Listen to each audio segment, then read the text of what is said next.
What is going on, Nuggets Nation NBA fans? My name is Tom Leuthner. Welcome back to Nuggets Today, presented by Fan Arch. We have some things to cover, obviously.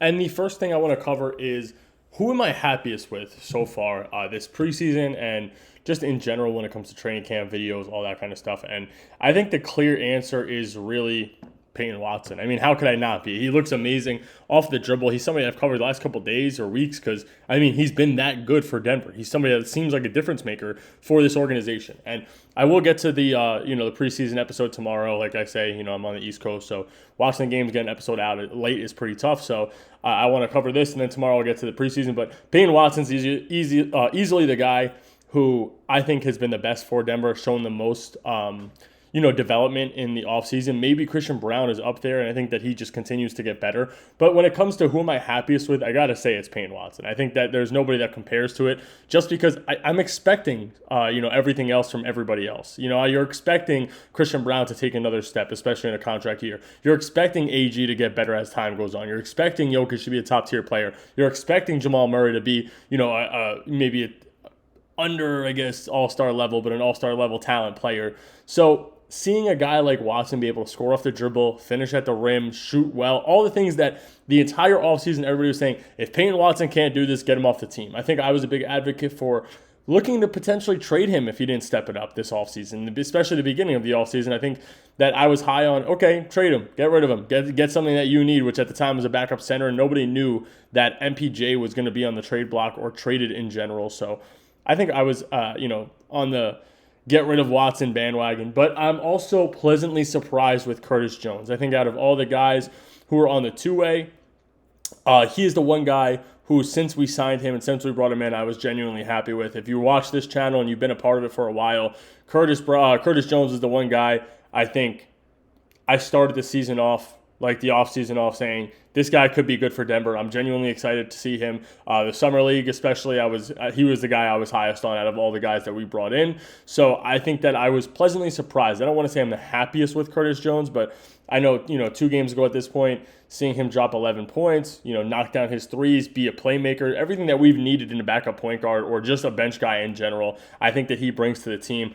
I think that when it comes to the roster spot, I would love him on the roster, genuinely as the last guy on the roster. I think that he would be a great fit for this Nuggets team. And, going into the year, I think he can make a little bit of a difference. So the next topic I want to get into is who am I nervous about, or somebody that, sort of scares me the entire offseason or makes me upset.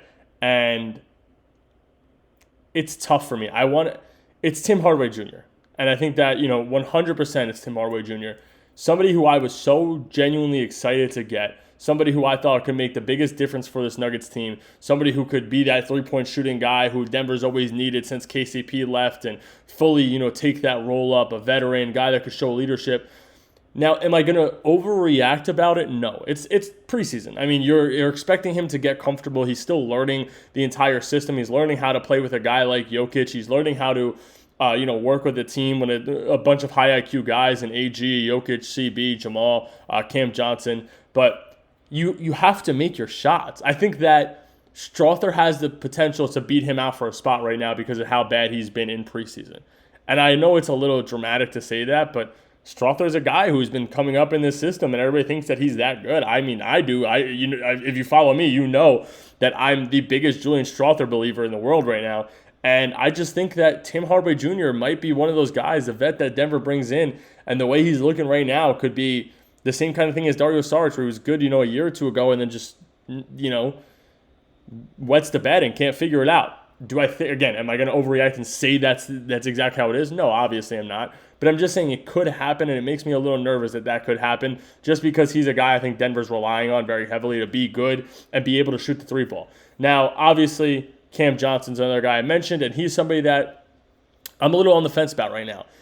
I think we're not going to see the production offensively from him than I think that we thought we were going to get, or even that MPJ gave us where it's going to be 17, 18, 19 points a game. I think that he's going to be 12 to 14 points a game, and it's just going to be his IQ is going to help Denver succeed.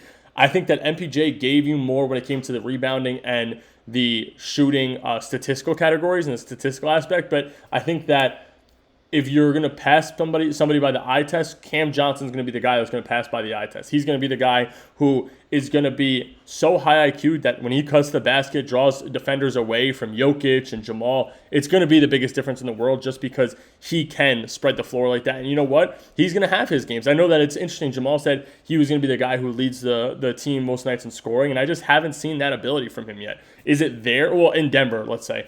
Is it there? 100%. We saw it in Phoenix. We saw it in Brooklyn.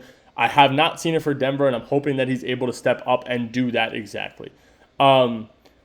The other thing I want to talk about, with especially those kinds of guys, Tim Hardaway and all them, is the rotation. There's been everybody's calling DA a mad scientist, and I love that term for him just because he's testing out so many theories. We see Jokic and Valanciunas together playing in a zone coverage, which I love. I think it's great defensively. We also see them. Jokic is setting a down screen on the bottom the bottom block and then pop into the top of the key, and that leads either one defender to Jokic and you get a one-on-one, or it's going to lead both defenders and Jokic is going to kick it down low or kick it out to the corner, which we all know he's smart enough to do either. So against LA, I think that it was great because like I said, we saw the two bigs together. We saw the defensive lineups. That's something I covered last episode where I like what he did with that second unit with staggering Tim Hardaway and Jamal, where Jamal could come back on the floor and be that leader for the second unit. I like seeing the two bigs together. Like I said, I would love to see more Duran with the first unit. I just, even if it's the second unit for a little bit and just staggering a couple of guys with him, I would like to see how he produces in those kinds of situations just because we haven't seen that. We've seen him produce with guys who are bench players, with guys who are two-way guys. I would like to see him, potentially produce with the first lineup and see what he's all about when it comes to that lineup, see if he brings some more defense to the power forward position. I know that AG getting hurt, they gave, Payne Watson the nod in preseason. I would have wished that it was Duran, even if that was only for 10 minutes with the first 5, if it was just for the first quarter, just to see what he was all about with that lineup. Now, the last thing I want to cover is obviously the defensive aspect, and something Peyton Watson's great at, something I've covered with that second unit, Deron Holmes exactly. I think that the defense has been good. I think that the one thing I was so confused about is why are you jumping for everything? I know that you're trying to contest, but Brook Lopez is 60 feet out. Obviously, that's an exaggeration. But he's deep out, and I know that he was hitting them all. But, Val jumps by him, and now you're leaving yourself stranded with no backup or no big there at all because Val's the only big in at majority of the times, especially with that bench, because Peyton Watson's the only other guy that's there. So when you're jumping, you're leaving Peyton Watson to cover the paint with Brook Lopez coming down to drive. So I just stay on your feet, in my opinion. But I do like how physical this defense has been. I think that's something that we've covered. They're not scared to show it, and I think that's great. That's what Denver needed, is somebody to, Cam Johnson gets into foul trouble. Okay, Peyton Watson's coming onto the floor, and we just saw that offensively he looks good enough to be the guy who can be on the floor with that first 5. Christian Brown wants to get aggressive. Okay, let Christian Brown get aggressive. Then you have Tim Hardaway or Julian Strawther, depending on who is having a better night or who's been better in general the last couple games. I think that that's what this Denver defense needed, and I'm glad to see it. Like I said, I'm not too concerned right now because DA is being that mad scientist that everybody claims, and he's testing things out. He's testing out defenses that work. He's seeing if man works. He's seeing if putting a guy like Bruce, who's going to be pesky, on a big defender like Kawhi. So I like seeing that, and I think that Denver's in a good place right now, especially because the coaching is willing to take chances. And I think that the starting 5 looks great. Like I said, Cam Johnson has to figure it out, but we're in a good place as fans, as an organization. Maybe one or two guys, or one guy short, and that's just a backup point guard, but you guys know how I feel about that. But anyway, that is all I got for you guys today, Nuggets Nation. Make sure to hit that like and subscribe button, and I will catch you guys tomorrow.